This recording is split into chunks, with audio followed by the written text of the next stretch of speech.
굿모닝, 좋은 아침입니다. 오늘은 7월 25일 화요일입니다.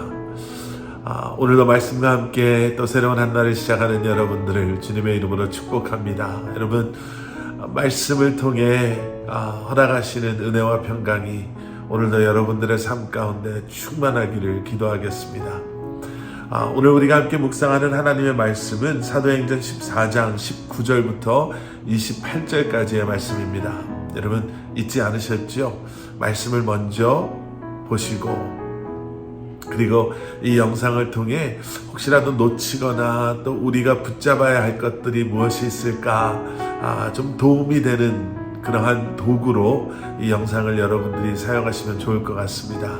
그저 이 영상을 틀어놓고 말씀 묵상을 했다라는 것이 아니라 여러분들의 말씀 묵상에 조금이라도 도움이 되는 그러한 영상이 되기를 기대하고 또 기도하겠습니다.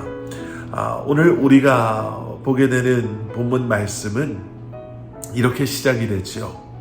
19절 말씀, 유대인들이 안디옥과 이고니온에서 와서 무리를 충동하니 그들이 돌로 바울을 쳐서 죽은 줄로 알고 시외로 끌어 내치니라.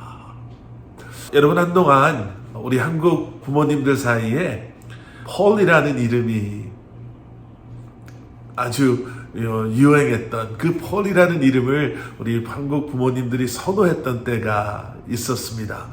지금은 어떤지 잘 모르겠는데요. 아들이 태어나면 아들의 이름을 폴이라고 짓는 그런 부모님들이 많이 계셨죠. 그렇게 이름을 지어줌으로 그 아이가 성경에서 우리가 보는 사도 바울처럼 믿음의 사람으로 하나님의 정말 귀한 일꾼으로 그렇게 쓰임받고 살아가기를 소원하는, 간절히 기도하는 그러한 마음이 아마 있으셨을 것입니다. 그런데 여러분, 오늘 저희가 잠깐 읽었던 본문 19절에 또 나와 있는 것처럼 여러분, 사도 바울의 삶은 그저 평화롭고 순조롭고 또 능력과 기적만이 있지는 않았습니다. 아니, 오히려 사도 바울은 누구보다도 고난과 환난의 최고를 찍었다라고 할 수 있을 정도로, 경험했다라고 할 수 있을 정도로 그의 삶에는 끊임없는 고통과 고난과 그리고 멈출 줄 모르는 핍박과 환난이 있었습니다. 우리가 잘 아는 것처럼 사도 바울에게는 육체적인 연약함이 있었지요. 눈도 잘 보이지 않았다라고 우리는 알고 있고, 또 사도 바울이 하나님께 내 몸에 이 육체의 가시를 좀 어떻게 해결해 달라고 기도할 정도로 그에게는 사라지지 않는 육체의 고통이 늘 그를 힘들게 했습니다. 그뿐만이 아니지요. 그는 많은 사람들에게 미움을 받기도 하고 또 배신을 당하기도 하고, 많은 사람들이 그를 믿어주지 아니하고 또 많은 사람들이 그를 이용하려고 했던 그러한 관계 속에서의 고통과 아픔을 경험해야만 했고요. 오늘 본문에 나와 있는 것처럼 그가 하나님의 예수 그리스도의 사도로 복음의 사역을 감당하며 나아갈 때에는 말할 수 없는 고통과 핍박을 그는 받아야 했습니다. 여러분, 오죽하면 돌로 바울을 쳐서 그가 죽었다라고 확신하고 그를 시외로 끌어다가 버렸겠습니까? 사도 바울의 고백 속에서도요, 그는 이러한 죽을 고비를 너무나도 많이 경험한 것을 저희가 보게 됩니다.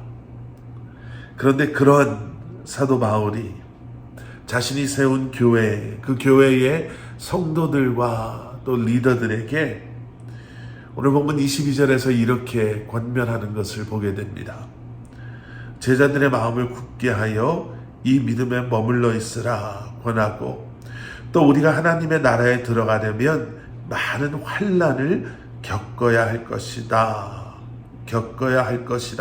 하고, 여러분, 환난은요, 고난은요, 예수를 믿는 우리 모두가 경험하게 될 것이다 라고 사도 바울은 말씀해주고 계시는 것입니다. 빌립보서 1장 29절에 이런 말씀이 있죠. 너희에게 은혜를 주신 것은 다만 그를 믿을 뿐 아니라 또한 그를 위하여 고난도 받게 하게 하심이라. 은혜의 이유는 우리가 주님을 믿는 것뿐만 아니라 그 은혜로 우리로 하여금 그를 위하여, 주님을 위하여 고난도 받고 그 고난을 이겨내게 하시기 위함입니다 라는 거죠. 삶 자체가 고난입니다 라고 말씀하시는 분들이 계십니다. 예, 우리의 삶이 결코 만만치 않고 쉽지 않습니다. 그런데 그런 삶을 살면서 이제는 하나님의 자녀로 택함받은, 이제는 복음의 메신저로 부름받은 우리 그리스도인의 이 땅에서의 삶은 그 이상으로 고통스럽고 힘들 것입니다. 말씀대로 살 때 여러분 우리가 경험하게 되는 환난과 핍박이 있지요. 복음을 전하다가 불이익을 당하기도 하고요. 신앙생활을 하기 때문에 가족들과 또 그들과의 사이에서 불편함을 경험하기도 합니다. 누구보다도 정직하고 이제는 거룩한 하나님의 자녀로 살아가기로 결심했기 때문에 주변의 사람들에게 따돌림을 당하기도 하고요. 심지어는 예수님을 믿는다라는 그 이유 하나로 사회생활에서 밀려나거나 뒤처지기도 합니다. 그런데 그런 우리에게 사도 바울은 이제 이렇게 권면합니다. 마음을 굳게 하십시오. 그리고 이 믿음에 머물러 있어야 합니다. 여러분, 마음을 굳게 먹으셔야 합니다. 신앙생활은 결코 만만하지 않습니다. 그리고 머물 수 있으셔야 합니다.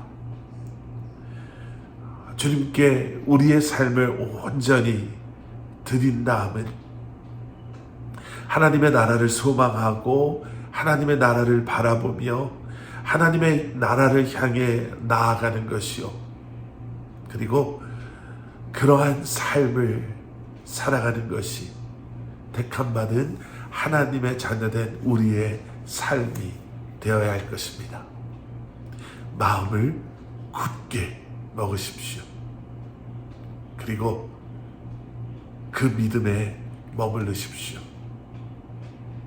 바로 그것이 환난과 고통과 핍박 속에서 우리가 이 모든 것을 이겨낼 수 있는, 그리고 그 모든 것을 통해 오히려 더 견고해지고 성숙한 그리스도인으로서 끝까지 하나님의 나라를 소망하며 살아갈 수 있는 그러한 길이요 우리의 모습인 줄 믿습니다. 이렇게 기도하시겠습니다. 사랑의 아버지 하나님, 어떠한 상황 속에서도 흔들리지 아니하고 포기하지 아니하고 다시 한번 우리의 삶의 주인 되시는 주님을 바라보며 붙잡으며 그 믿음에 머물름으로 말미암아 어떠한 어려움도 이겨내는, 그리고 우리가 가야 할 이 길을, 싸워야 할 이 싸움을 포기하지 아니하고 끝까지 이겨내고 완성해낼 수 있는 저희들 되게 하여 주시옵소서. 예수 그리스도 이름 받들어 간절히 기도드렸사옵나이다. 아멘.